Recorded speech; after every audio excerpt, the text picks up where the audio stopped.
விழுப்புரம் விராட்டிக்குப்பம் பாதையில் அமைந்துள்ள ஏபிஎஸ் நகர் பிரிவு மற்றும் ஏபிஎஸ் நகர் விரிவு பிரிவுகளில் செல்வம் என்பவருக்கு சொந்தமான மனைப்பிரிவுகளை பார்வை செய்து சுத்தம் செய்யலாம் என்று எண்ணி மேற்படி மனைப்பிரிவுகளை ஜேசிபி வாகனம் மூலம் சுத்தம் செய்ய ஆரம்பித்துள்ளனர். உடனே மேற்படி மனைகளுக்கு சம்பந்தம் இல்லாத அதிமுகவைச் சேர்ந்த முன்னாள் அமைச்சரும் மாநிலங்களவை உறுப்பினருமான சி.வி. சண்முகத்தின் ஆதரவாளர்களான முன்னாள் கவுன்சிலர் பாண்டியன் மற்றும் அவரது மகன்கள் அதிமுகவைச் சேர்ந்த முன்னாள் கவுன்சிலர் செங்குட்டுவன் தாவே தெற்கு நகர செயலாளர் சேரமான் பாண்டியன் ஆகியோர் செல்வம் என்பவருக்கு சொந்தமான நிலத்தை சுத்தம் செய்யக்கூடாது, தங்களது அரசியல் செல்வாக்கை பயன்படுத்தி அவர்களை வேலை செய்ய விடாமல் தடுத்து நிறுத்தியுள்ளனர்.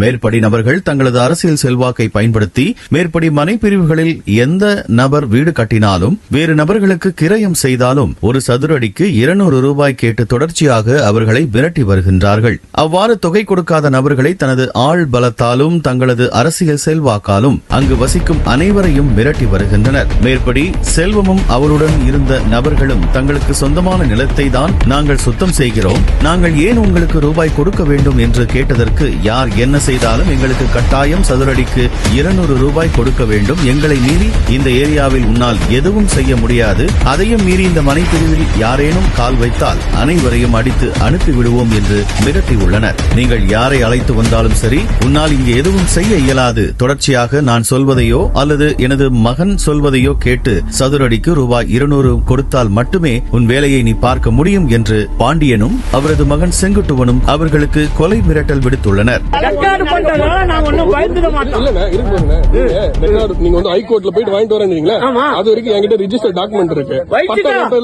இதற்கிடையில் மனைப்பிரிவினை சுத்தம் செய்வதற்காக சென்றபோது பாண்டியன் என்பவரின் குமாரர் சேரமான் பாண்டியனும் அவருடன் அங்கு வந்த இன்னும் சில நபர்களும் வேலை செய்ய விடாமல் வேண்டுமென்றே தடுத்து நிறுத்தியுள்ளனர்.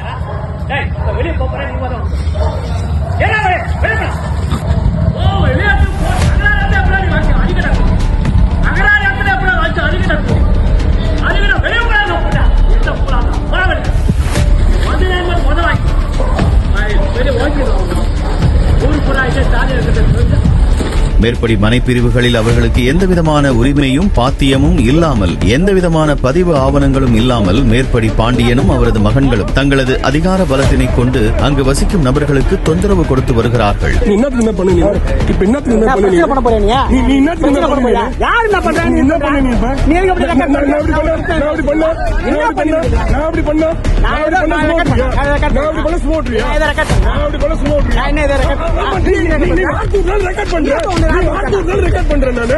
இது முற்றிலும் சட்டத்திற்கு முரணானது. இப்படி அங்கு வசிக்கும் மக்களை தொந்தரவு செய்து கொண்டிருக்கும் பாண்டியன் மற்றும் அவரது மகன் சேரமான் பாண்டியன் மீது சட்டப்படி நடவடிக்கை எடுக்கப்படுமா? மேலும் பாண்டியனின் இரண்டாவது மகனான செந்தில் என்பவருடைய மனைவி முன்னாள் சிறப்பு அரசு வழக்கறிஞர் அதிமுக நகரமன்ற உறுப்பினர் வழக்கறிஞர் ராதிகா என்பது குறிப்பிடத்தக்கது.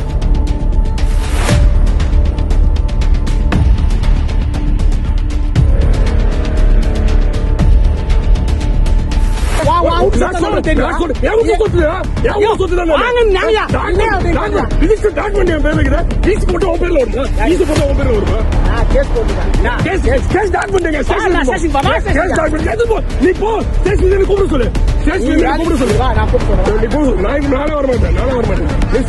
சொல்லு.